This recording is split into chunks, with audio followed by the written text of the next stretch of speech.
CMFT pinatumbahan ng collegiate team. DLSU kasado na sa second round. CMFT natalo dahil wala si Tolentino at Lasal Power Obe pinatikim ng hagupit. Good day ka-trending! This is Kuya Jeff, the voice artist of this channel.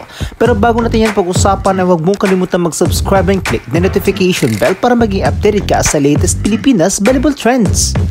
Sa nakaraang araw ay nagkaroon nga ng matinding tune-up na nagawa ng Lasal laban sa CMFT kung saan ay pinatunayan nga ng DLSU na kaya nilang magpatumba ng isang pro team sa laban.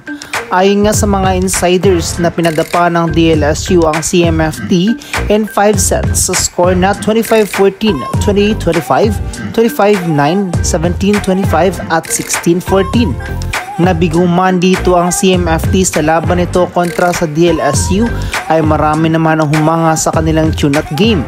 Nakikita nga rito ng mga fans na mukhang pinaghandaan talaga ng DLSU ang laban nito kontra sa Titans, kung saan ay mapapansin nga ang kanilang scores na medyo mataas nga ang kalamangan ng Lasal laban sa Obe. Hindi nga present si Tolentino sa laban na ito na maaari nagpabago sana sa takbo ng laro.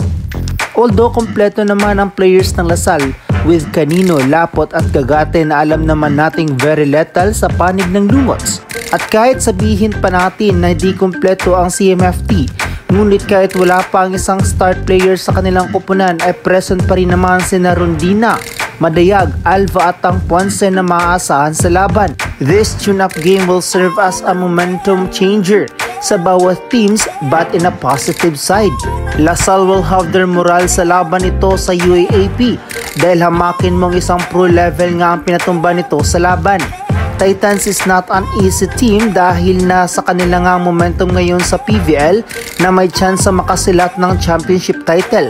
Kaya't isang malaking privilege nga sa DLSU na makalaban at matalo nila ang CMFT.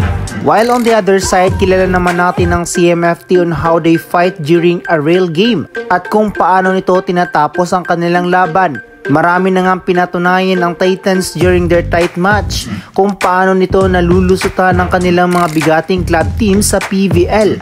This game kontra sa DLSU will just a friendly game.